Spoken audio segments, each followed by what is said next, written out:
नमस्कार, सत श्री अकाल, वडक्कम, खंबा गणी, राम राम साहब सभी को ऑनलाइन मीडिया में फिर से स्वागत है। मैं आपकी होस्ट गायत्री देवी और हमारे साथ फिर से जुड़े हैं हमारे फेवरेट आशीष हांडा सर। और आज बैक टू बैक फायरिंग हो रही है। ऐसा लग रहा है कि आज न्यूज़ की बम्बार्डमेंट हो गई और अभी हमने 2 न्यूज़ क्लब की है। One is with respect to Sanjay Singh and the other is Arvind Kejriwal. दोनों बहुत इंपॉर्टेंट है। Stay with us till the end so that we can cover in fast forward way. हम कोशिश करते हैं छोटे से छोटे टाइम में मैक्सिमम से मैक्सिमम इन्फॉर्मेशन देने की। Over to you Ashish ji. जी। गायत्री जी, आपको ऑल्टरनेट मीडिया के सभी प्यारे प्यारे दर्शकों को मेरा यानी डॉक्टर आशीष का प्यार भरा नमस्कार। हम सब जानते हैं कि आम आदमी पार्टी अराजक पार्टी के नाम से मशहूर है। उनके अपने नेता अरविंद केजरीवाल जी मान चुके हैं कि मैं अराजक हूं, और ऐसे में कहते हैं ना कि नेता को ही फॉलो करते हैं बाकी सारे लोग। तो अब जब लीडर ही ऐसा हो, तो आप संजय सिंह का बैकग्राउंड तो हम सब जानते ही हैं, किसी से दोबारा डिस्कस करने की जरूरत नहीं है। हम सब अपनी मर्यादा में रह के बात करते हैं। लेकिन क्या कहते हैं ना, चोर चोरी से जाए सीना चोरी से ना जाए। तो वो जो हरकतें हैं वो कहीं ना कहीं तो बाहर आएंगी ही आएंगी।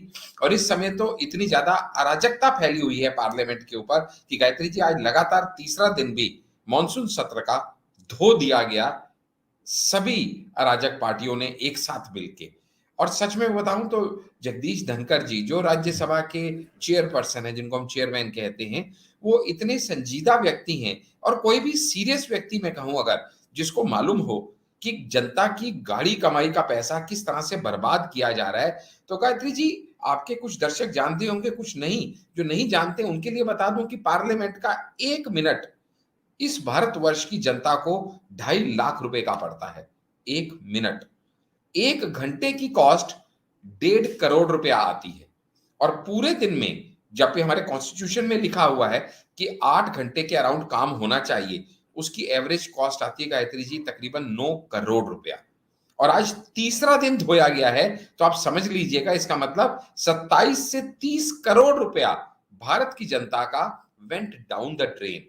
इन लोगों को समझ नहीं आ रहा कि ये नारेबाजी करने के लिए, तख्तियां दिखाने के लिए ये पार्लियामेंट सेशन की जरूरत नहीं है। वो तो तुम ऑपोजिशन में हो, किसी दिन भी सड़क पे आ सकते हो भाई। जिस दिन पार्लियामेंट सेशन है, जो कि सिर्फ साल में 3 सत्र होते हैं, आप उनमें जिसमें 31 बिल प्रपोज होने हैं, इतने सारे लेजिस्लेशन बनने हैं, देश को आगे बढ़ाना है, विकास की राह पे जाना है, पूरा देश ही नहीं पूरा विश्व टकटकी लगाए नजर रखे होता है इस समय पार्लियामेंट सेशन पे। इस टाइम पे अगर पार्लियामेंट सेशन को आप जानबूझ के धोने का प्रयास करोगे, आपको मणिपुर के ऊपर चर्चा करनी है, बहुत अच्छी बात है, बहुत संवेदनशील टॉपिक है। एज एन ऑपोजिशन आपको कंस्ट्रक्टिव चर्चा करनी चाहिए। लेकिन जब इतने बड़े बड़े नेता, यानी कि होम मिनिस्टर, क्योंकि लॉ एंड ऑर्डर सिचुएशन है, तो होम मिनिस्टर से बेटर कौन होगा?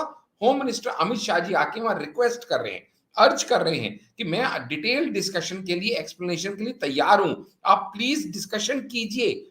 राजनाथ सिंह जी, जो कि आदरणीय डिफेंस मिनिस्टर हैं, वो आके अर्ज कर रहे हैं कि अगर आपको दिक्कत हो आप वॉकआउट कर जाइएगा, अगर आपको संतुष्टि ना हो तो आदरणीय प्रधानमंत्री जी भी आके अपना वक्तव्य देंगे। लेकिन आप एक पॉजिटिव एटमोस्फेयर क्रिएट कीजिए, कंस्ट्रक्टिव क्रिटिसिज्म कीजिए, लेकिन सिर्फ आप पॉलिटिक्स ऑफ डिस्टर्बेंस मत कीजिए, पॉलिटिक्स ऑफ डिस्कशन कीजिए। लेकिन ये विपक्ष है कि जो ये मन बना के आया हुआ है कि चाहे कुछ हो जाए, मुझको ये अराजकता फैलानी है। उनकी अपनी मजबूरी भी तो है ना गायत्री जी, क्योंकि नंबर 1 पे जो टॉपिक है वो है ऑर्डिनेंस का। और इस समय जो सबसे बड़ी गले में फांस और बनी हुई है उनके लिए, फांसी का फंदा आप सरकार के लिए, वो है दिल्ली गवर्नमेंट का ऑर्डिनेंस सेंटर का लाना। और उसको वो उस लेवल तक पार्लियामेंट को जाने नहीं देना चाहते कि अगर ढंग से प्रोसीडिंग्स होंगी तो बिल पास होंगे, और पहला बिल ऑर्डिनेंस का है, तो कुछ ना कुछ करके ऐसी अराजकता फैलाई जाए। आपके जिन दर्शकों को पता नहीं, मैं बता दूं, आज वही हुआ जो एक कॉन्टिन्यूएशन है पिछले हफ्ते का। उनको नहीं मालूम है, आपके कुछ दर्शकों को, पिछले हफ्ते भी ऐसा हुआ था कि जगदीश धनखड़ ने रिप्रिमांड किया था संजय सिंह को। पिछला हफ्ता मतलब पहले 2 दिनों में, क्योंकि अभी टोटल 3 ही दिन हुए हैं। तो कोई दर्शक सोचेंगे डॉक्टर साहब आप पिछला हफ्ता क्यों कह रहे हो? तो आज मंडे है, तो इससे पिछला हफ्ता मतलब थर्सडे फ्राइडे, जो पहला और दूसरा दिन था। तब भी राज्यसभा में संजय सिंह जी वेल के अंदर आ गए थे और अराजकता फैला रहे थे। तब भी उनको रिक्वेस्ट किया था राज्यसभा चेयरपर्सन जगदीश धनखड़ जी ने कि आप प्लीज अपनी सीट पे जाइए, इस तरह से बिहेव मत कीजिए, वरना मैं नाम लेके आपसे बात करूंगा। और राज्यसभा में जब किसी का नाम लिया जाता है एमपी का, तो वो एक सिग्नल होता है कि you are crossing the line, उन्होंने नाम नहीं लिया, सिर्फ वार्निंग देके छोड़ दिया। और आज फिर से सुबह पार्लियामेंट शुरू हुआ, राज्यसभा शुरू हुआ, शुरू होते ही डिसरप्शन हो गई, 12 बजे तक के लिए उसको सस्पेंड कर दिया गया। 12 बजे जैसे ही दोबारा शुरू हुआ, जगदीश धनखड़ जी ने, चेयरपर्सन ने क्वेश्चन आवर अनाउंस कर दिया। संजय सिंह जी अंदर वेल तक चले आए और फिंगर्स पॉइंट कर करके, इस तरीके से वो पूरा हाथ एक्सटेंड करके फिंगर पॉइंट करके वो चेयरपर्सन से बात कर रहे हैं। उनको रिक्वेस्ट किया गया, वार्न किया गया कि आप अपनी सीट पे वापस चले जाइए। नहीं गए तो उनका नाम लेके तब जगदीश धनखड़ जी ने कहा, now I am naming you, Sanjay Singh ji का नाम लेके कह रहा हूं मैं कि आप अपनी सीट पे जाइए। और ये एक वार्निंग, स्टर्न वार्निंग होती है नाम लेना।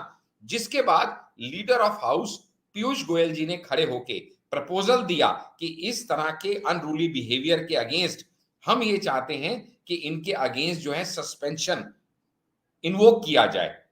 उसके बाद भी धनखड़ जी ने पूरे हाउस से पूछा, आप क्या चाहते हैं? And by the vote of voice and raising hands, majority of house ने उनके फेवर में कहा कि हम भी चाहते हैं कि इनके इस अनरूली बिहेवियर के अगेंस्ट इनको पनिश किया जाए। And then thereafter Sanjay Singh ji was suspended, not for a day but for the whole monsoon session.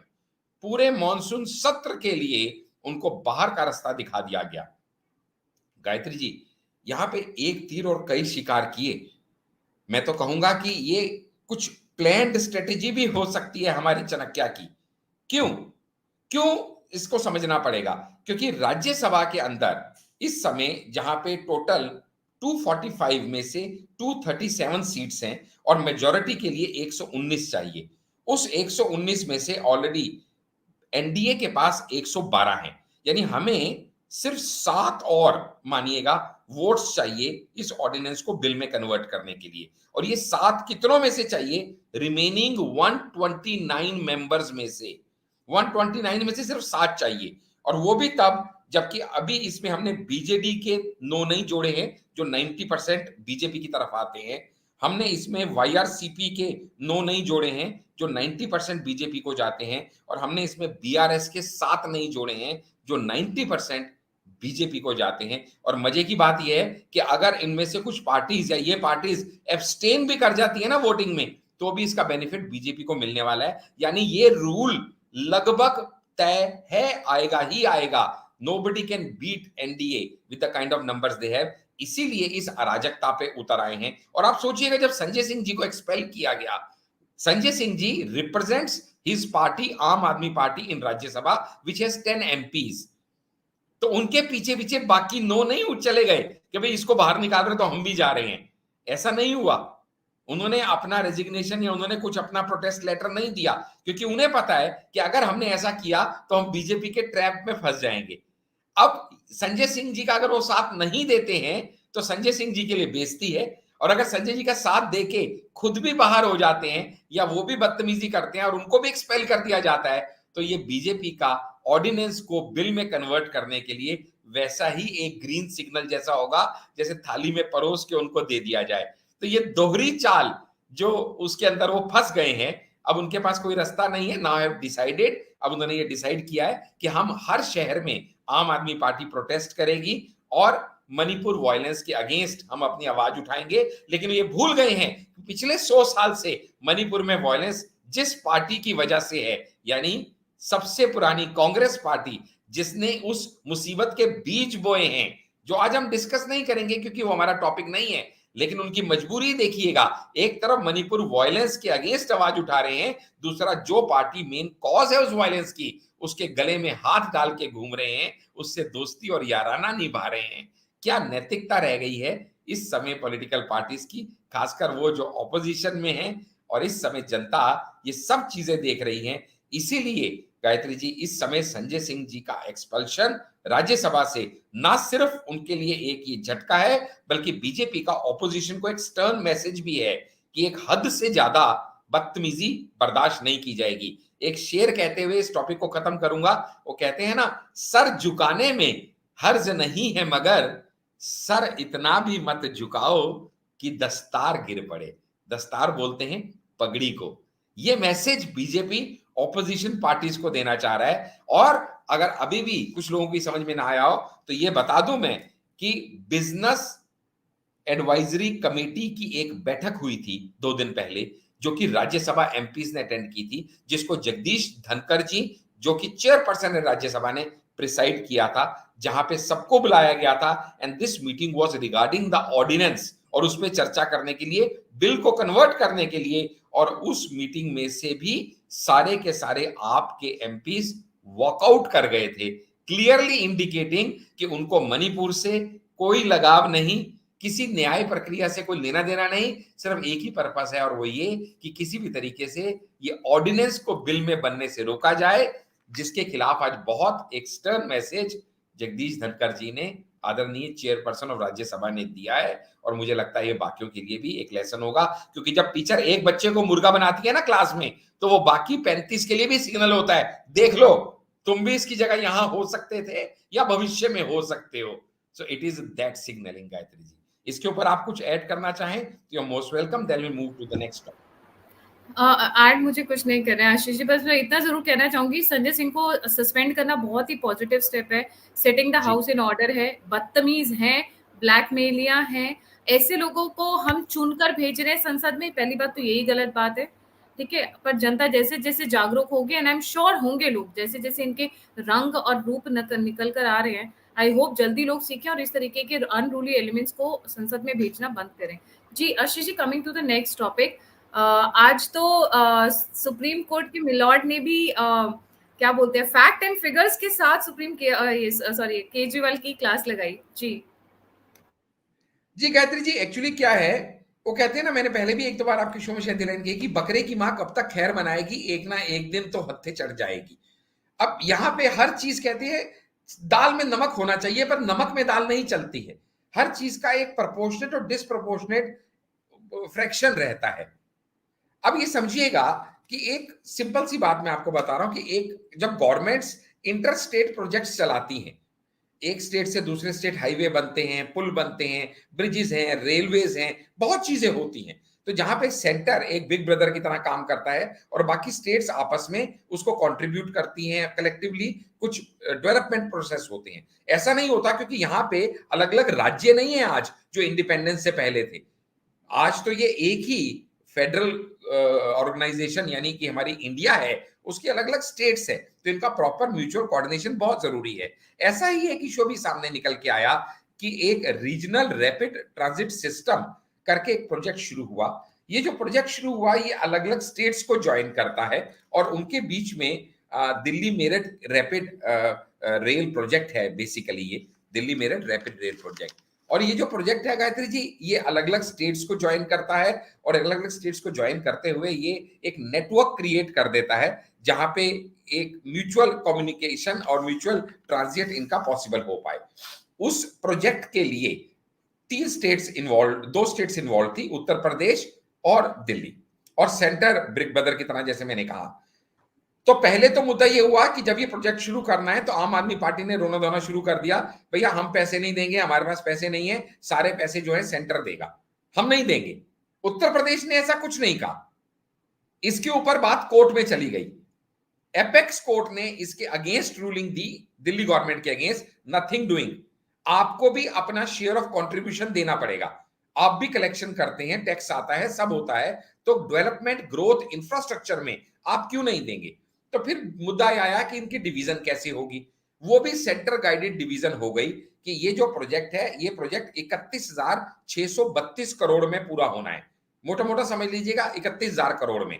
इस 31,000 करोड़ में से 5,687 करोड़ सेंटर देगा, 5,828 करोड़ उत्तर प्रदेश देगा, यानी दोनों के 5,600, 5,700, 5,800 हैं।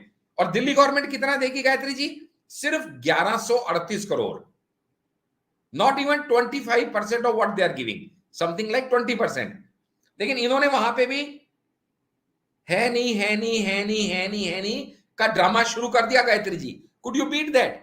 जहां पे वो दोनों 5,800 करोड़ दे रहे हैं, इनको सिर्फ 1,100 करोड़ देना है, लेकिन इन्होंने उसके लिए भी है नहीं का नाटक शुरू कर दिया।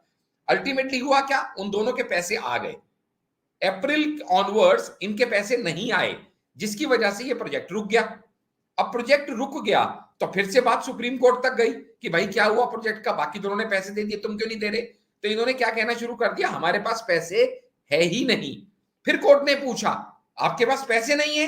बोले नहीं हमारे पास पैसे नहीं है, सेंटर ने जीएसटी के हमारे पैसे नहीं दिए और कोविड के बाद से तो हमारी कमर टूटी हुई है। ऐसे एक्सक्यूजेस इन्होंने दिए। मजबूर होके सुप्रीम कोर्ट को कहना पड़ा, देखिएगा अगर आप ऐसा कह रहे हैं कि आपके पास पैसे नहीं हैं, तो हम आपको ऑर्डर दे रहे हैं कि आप पिछले पिछले 3 साल का आप हमारा आपने को हमको आप अपना सारा जो है ऑडिट दिखाइए, इनकम एक्सपेंडिचर का खर्चा दिखाइए और दिखाइए कि उसमें क्या आपने कहां एक्सपेंड किया है, और अगर हमें कहीं ठीक लगेगा, जरूरी लगेगा, तो हम आपके फंड्स को डाइवर्ट करने के लिए भी ऑर्डर दे सकते हैं। नॉर्मली सुप्रीम कोर्ट स्टेट की फाइनेंसिस में इंटरवीन नहीं करता, बट यहां पे misappropriation of funds, that too government funds का अगर मुद्दा हमें लगेगा तो we may take a stand, इतना फर्मली उनको कह दिया गया। फिर उन्होंने अपना रिपोर्ट सबमिट किया और रिपोर्ट सबमिट में पता चला कि पिछले 3 साल के अंदर 1100 करोड़ से ऊपर आम आदमी पार्टी ने एड एक्सपेंडिचर में गवर्नमेंट फंड खर्च किया है। गायत्री जी, 3 साल में 1100 से ऊपर करोड़ खर्च करने का मतलब है एक साल में तकरीबन 360-365 करोड़। एक साल में 365 करोड़ का मतलब है गायत्री जी, रोज का 1 करोड़ रुपया दिल्ली की मेहनत की गाड़ी कमाई का एडवर्टीजमेंट में खर्च हुआ। किसकी एडवर्टीजमेंट में? आम आदमी गवर्नमेंट की एडवर्टीजमेंट में। लेकिन वो पैसा आम आदमी पार्टी के पार्टी फंड से नहीं गया, वो गवर्नमेंट फंड से गया, जो कि दिल्ली के टैक्स पेयर्स का हार्ड अर्न्ड मनी है। देखिएगा आप गायत्री जी, रोज का 1 करोड़, 1 करोड़ रोज के में दिल्ली की क्या हालत हो सकती, क्या सुधार हो सकते हैं, और इसके बावजूद वो कहते हैं हमारे पास पैसे नहीं है। Then supreme court dealt with them with an iron fist, और सुप्रीम कोर्ट ने कहा कि भाई साहब अगर आपके पास 1100 करोड़ रुपया एडवर्टीजमेंट पे खर्च करने के लिए है, तो हम ये नहीं मान सकते कि आपके पास इंफ्रास्ट्रक्चर और ग्रोथ में खर्च करने के लिए पैसा नहीं है। This is not done. और जब फर्मली उसको कहा तो उसके बाद इन्होंने एग्री किया, ठीक है हम पैसा देंगे। अगली बारी की भी आइए, इन्होंने देना कितना था गायत्री जी? 1138 करोड़ रुपया। ये 1138 करोड़ में से जब इन्होंने कह दिया हमारे पास है ही नहीं, है ही नहीं, है ही नहीं, इन्होंने अपनी पहली किश्त 500 करोड़ रुपया जो दी दिल्ली गवर्नमेंट ने, वो कैसे और कहां से दी बताऊं आपको, हैरान हो जाएंगे आपके दर्शक। उस समय भी इन्होंने कह दिया हमारे पास पैसा ही नहीं है, पैसा ही नहीं है, पैसा ही नहीं है। तो क्या कहा सुप्रीम कोर्ट ने, चलिए आप इंटरिम पैसा कहां से निकाल सकते हैं, हम आपको प्रोविजन बता देते हैं, लेकिन आप इस पे डिपेंड मत रहिएगा, इसके खिलाफ आप अपना बजटरी प्रोविजन कीजिएगा। और वो पैसा कहां से निकाला इन्होंने? एनवायरमेंट कंपनसेशन चार्ज, ईसीसी नाम का एक फंड कलेक्ट किया गया था। ये फंड क्या था? 2000 सीसी से ऊपर की जितनी भी गाड़ियां थी जो दिल्ली में रजिस्टर हुई, उन सब गाड़ियों के ऊपर एक्स्ट्रा फंड लिया गया, चार्ज लिया गया, टैक्स लिया गया, एनवायरमेंट कंपनसेशन चार्ज कह के, एनवायरमेंट में पोल्यूशन को कम करने के लिए। उसके अंदर 1000 करोड़ रुपया अब तक दिल्ली गवर्नमेंट के पास इकट्ठा हो चुका है। उस फंड में से इनको कहा कि भैया तुम तो एकदम नंगा नाच कर रहे हो, हमारे पास है ही नहीं, है ही नहीं, है ही नहीं, और तुम्हारी वजह से पूरा प्रोजेक्ट रुक रहा है, क्योंकि बाकी सबने पैसा दे दिया है लेकिन तुमने पैसा नहीं दिया। तुम एक काम करो, 500 करोड़ वहां से निकाल के कम से कम यहां तो दो, ये प्रोजेक्ट तो शुरू हो, तुम्हारी वजह से तो ना अटके, लेकिन ये 500 करोड़ तुम वहां से एक तरह से उधार ले रहे हो, मान के चलना ये टेम्परेरी प्रोविजन है। तो किसी तरीके से गायत्री जी वो 500 करोड़ रुपया वहां से निकाल के दे दिया गया। अब दोबारा कहूंगा, देना कितना था इन्होंने? 1138 करोड़। यानी ये देने के बाद भी अभी भी इनके पास, इससे पहले भी ये 265 करोड़ रुपया 2019 में इसी फंड से निकाल चुके थे, तब भी इनको स्टर्न वार्निंग दी गई थी। इसी फंड से पहले 265 करोड़ निकाल चुके थे, तब भी नहीं सुधरे, उसके बाद फिर 500 करोड़ उसी फंड से निकाला, और अब भी गायत्री जी इनके पास जो अभी भी बैलेंस है, इतना सब होने के बाद भी वो बैलेंस अभी भी 415 करोड़ का है जो देना है, जिसके लिए सुप्रीम कोर्ट ने अब कहा है नथिंग डूइंग, 2 महीने के अंदर ये आप पैसा कहीं से भी जमा कीजिए, दिल्ली गवर्नमेंट को तसल्ली से फटकार लगाई है, हमें इससे कोई लेना देना नहीं कि आप कहां से करें, कैसे अपनी बजट एलोकेशन करें, लेकिन ये 415 करोड़ इमीडिएटली जमा कीजिए। एंड नॉट टू फॉरगेट वो 500 करोड़ प्लस 265 यानी 765 करोड़ जो आपने ऑलरेडी वहां से निकाला है। कहां से? ईसीसी से, वो भी टेम्परेरी ट्रांजिट प्रोविजन है। गायत्री जी, आपके दर्शक शायद ये भूल गए हो या उन्हें मालूम ना हो तो मैं बता दूं कि जब दिल्ली का बजट पेश होना था उस टाइम पे भी, उस बजट को पेश होने से पहले, मैं बात कर रहा हूं मार्च 2023 की, स्पेसिफिक डेट बताऊंगा 21 मार्च 2023 की, उस टाइम पे वो बजट प्रेजेंट होने से पहले एलजी के पास अप्रूवल के लिए जाता है। एलजी ने उसमें रेड मार्क्स, रेड फ्लैग्स लगा दिए थे, इसके ऊपर कंसिडर कीजिए। क्यों लगाए थे? क्योंकि उस बजट के अंदर भी केजरीवाल जी ने वहां पे अपना एडवर्टीजमेंट का बजट हर साल की तरह और बढ़ा दिया था, और एलजी साहब ने इसके ऊपर डाटा दिया था कि पिछले 9 साल में दिल्ली गवर्नमेंट का एडवर्टीजमेंट पे बजट, बहुत ध्यान से सुने आपके व्यूअर्स, अब मैं जो एक्सपोजर करने जा रहा हूं, पिछले 9 साल में दिल्ली गवर्नमेंट का एडवर्टीजमेंट पे बजट 15 करोड़ पर ईयर से बढ़ के इस समय 568 करोड़ पर ईयर पे आया हुआ है, which is a jump of 3787%। 4,500% की जंप इन एडवर्टीजमेंट। और उसके बाद आप कहते हो हमारे पास पैसे नहीं है। इतनी जबरदस्त झाड़ पड़ी है अरविंद केजरीवाल एंड सरकार को कि सच में किसी भी सरकार के लिए ये डूब मरने की बात है, और बाकी सरकारों के लिए ये बहुत ही ज्यादा एक लेसन है कि supreme court can come as a heavy thumping hammer to you if you don't stop your nonsense. I think शायद इससे उनको कुछ अकल आए और वो टोपी घुमाना बंद करें कि इस प्रोजेक्ट का उस प्रोजेक्ट में, इस प्रोजेक्ट का उस प्रोजेक्ट में, और जेन्युइनली दिल्ली की ग्रोथ के लिए, डेवलपमेंट के लिए काम करें। तो लगता है मुझे दिल्ली की सभी जनता का बहुत भला हो जाएगा, क्योंकि अगर इस प्रोजेक्ट पे ठीक से काम करेंगे तो ये प्रोजेक्ट, गायत्री जी, जो 31,000 करोड़ का प्रोजेक्ट है, उस 31,000 करोड़ प्रोजेक्ट में से जहां दोनों स्टेट्स को ज्वाइन किया जा रहा है, और दोनों स्टेट्स को नहीं, ये दिल्ली को पता है कहां कहां से जोड़ देगा? मेरठ से, अलवर से, पानीपत से, 82 किलोमीटर स्ट्रेच में जहां पे 24 स्टेशन बनाए जाने हैं, और सबका फायदा दिल्ली के लोगों को, दिल्ली की ग्रोथ को मिलना है। और इस 31,000 प्रोजेक्ट में से इनको मात्र 1100 करोड़ देना है, और उसमें भी इतनी तकलीफ इनको हो रही है गायत्री जी कि उसमें भी ये एक पैसा देने को तैयार नहीं है, और इस तरह की कोर्ट से डांट खा रहे हैं। भगवान इनको सद्बुद्धि दे और हम दिल्ली वालों को इनसे निजात दिलाए, ऐसा ही चाहता हूं। आप सब लोग हमारे लिए प्रार्थना करें। जी गायत्री जी। हालात ऐसे आ गए हैं कि प्रार्थना करनी पड़ रही है कि हमारी दिल्ली को इनसे बचाएं। देख लीजिए, मतलब गलत लीडर चुनने का क्या होता है। मैं थोड़ा सा पर्सनल एक्सपीरियंस शेयर करना चाहूंगी। दिल्ली की सड़कों पर जब मैं अभी इंडिया आई हुई थी और मैंने वहां पर देखे हालात, कूड़ेदान, गाय, पॉलिथीन्स। मैं दिल्ली में तकरीबन 25 साल ज़्यादा हो गया, 15 साल तो रही हूँ, और I have been brought up in Delhi, I would say. So after being born in Ayodhya till I got married, मैं वहीं पे थी। तो देख के ना हालात अब ऐसा लगता है, बहुत दुख होता है। इतनी गंदगी, इतना पॉपुलेशन, इतनी पोल्यूशन मचा रखा है, कोई साफ सफाई नहीं है। गार्बेज अगर है तो गार्बेज ढेर के ढेर लगे हुए हैं। ऐसी दिल्ली नहीं थी। और इसमें कसूर अरविंद केजरीवाल का तो है ही है। मैं इस अपने प्लेटफॉर्म के माध्यम से एक चीज कहना चाहती हूँ। हम लोग एक ऐसी जनता, हम लोग निकल कर आ रहे हैं, कुछ खाया फेंक दिया। देखिए, अरविंद केजरीवाल अगर 1000 लोग भी लगा लेगा ना बंदा, तो सफाई इतनी नहीं कर सकते। सो झाड़ू लग नहीं रही हूँ, मैं बोल रही हूँ, बट एक जो अपने पार्ट पे सफाई है वो भी हमारे यहाँ बहुत मिसिंग है। Arvind Kejriwal definitely is responsible, but let's take responsibility, क्योंकि रहना हमने है, शहर हमारा है। एक गलत लीडर को वोट देकर इतना बड़ा ब्लंडर किया है दिल्ली ने, कि उसका भुगतान, जिस तरीके से बीमारियां और बाकी चीजें फैलती हैं जैसे ही मौसम बदलता है, वो देखने को मिलता है। Thank you so much Ashish for joining. जाने से पहले सभी व्यूअर्स से रिक्वेस्ट है, please don't forget to like, subscribe and share the alternate media. अगर आप कंट्रीब्यूट करना चाहते हैं, आप मेरे से जुड़ना चाहते हैं, फीडबैक देना चाहते हैं, तो सभी लिंक्स डिस्क्रिप्शन बॉक्स में। इसी के साथ जय हिंद, जय श्री राम, हर हर महादेव।